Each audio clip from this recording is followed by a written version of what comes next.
જો તમે ગુજરાતની ફેમસ દાળ ઢોકળી ટેસ્ટ નથી કરી તો એક વખત આ રીતે જરૂરથી બનાવજો. એકદમ સરસ અને ટેસ્ટી બને છે. તો દાળ ઢોકળી બનાવવા માટે 1 કપ તુવેરની દાળ લઈ લેશો. તુવેરની દાળને આપણે પ્રોપરલી વોશ કરી લેવાની છે. જો તમારી પાસે ટાઈમ હોય તો અડધો કલાક માટે તમે દાળને પલાળીને રાખી શકો છો. એમનાથી તમારે છે એ 2 થી 3 જ વિસલ લગાવવી પડશે. જો તમારી પાસે ટાઈમ નથી તો ડાયરેક્ટ જ તુવેરની દાળને આપણે 2 થી 3 પાણીથી વોશ કરી લઈશું અને ત્યારબાદ જ આપણે ડાયરેક્ટ પ્રેશર કૂક કરી લઈશું. પ્રેશર કૂકરમાં આપણી દાળને ટ્રાન્સફર કરી લઈએ. સાથે એમની અંદર પાણી પણ એડ કરી દેવાનું છે. તો મેં અહીંયા 1.5 કપ જેટલું પાણી લીધેલું છે. મીઠું એડ કરી દઈશું સ્વાદ અનુસાર અને અડધી નાની ચમચી જેટલો હળદર પાવડર પણ અહીંયા આપણે પ્રેશર કૂક કરતી વખતે એડ કરી દેવાનો છે. કુકરનું ઢાંકણું ઢાંકી અને 4 થી 5 વિસલ લગાવી લઈશું. તો અહીંયા મેં દાળને છે એ પલાળીને નથી રાખેલી, એટલા માટે 4 થી 5 વિસલ વગાડવાની છે. 4 થી 5 વિસલમાં આપણી દાળ છે એકદમ પરફેક્ટ રીતે છે કૂક થઈ જશે. અહીંયા જો આપણી દાળ છે કૂક થઈ ગઈ છે, એમને સાઈડ પર રાખી લઈએ અને ઢોકળી બનાવવા માટેનો લોટ તૈયાર કરી લઈએ. તો ઢોકળી બનાવવા માટે મેં અહીંયા ઘઉંનો લોટ લીધો છે અને 3 થી 4 ચમચી ચણાનો લોટ લેવાનો છે. ચણાનો લોટ એડ કરશો તો એકદમ સરસ તમારી ઢોકળી બનશે. ત્યારબાદ લાલ મરચું પાવડર, હળદર પાવડર, ધાણા જીરું પાવડર અને મીઠું એડ કરી દઈએ. 1 મોટો ચમચો તેલ એડ કરવાનું છે અને બધી જ વસ્તુને સૌથી પહેલાં આપણે મિક્સ કરી લઈશું.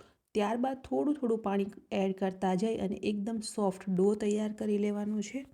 રોટલીનો જે રીતનો આપણો ડો હોય છે એ રીતનો આપણે ડો તૈયાર કરવાનો છે. એકદમ કડક પણ નહીં અને એકદમ સોફ્ટ પણ નહીં. 2 થી 3 મિનિટ માટે એમને રેસ્ટ કરવા રાખી દઈશું અને ત્યારબાદ એમની અંદરથી આપણે રોટલી તૈયાર કરી લેવાની છે.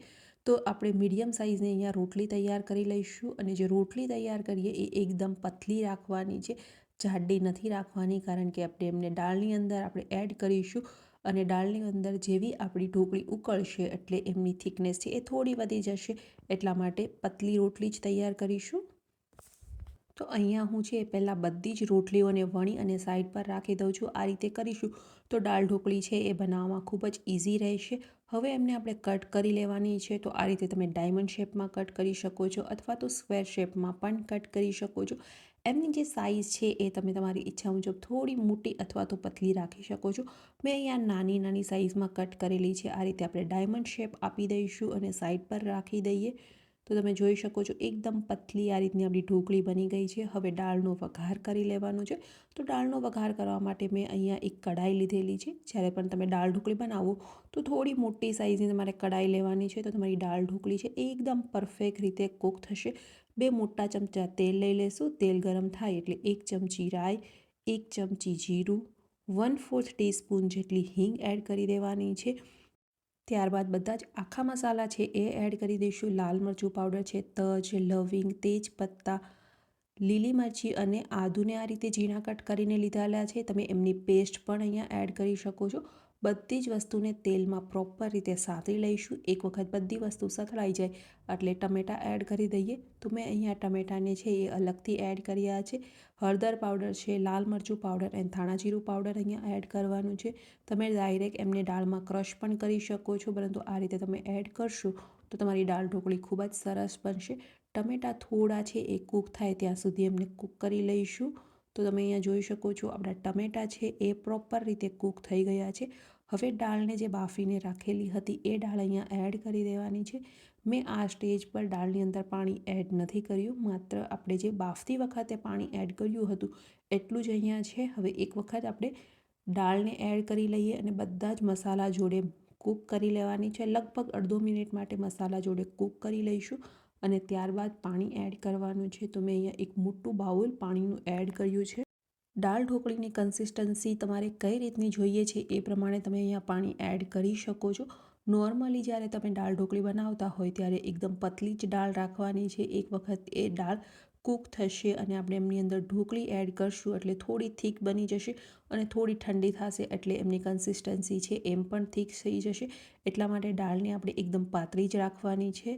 દાળને 5 થી 6 મિનિટ માટે આ રીતે બોઇલ આવે ત્યાં સુધી કૂક કરી લેવાની છે.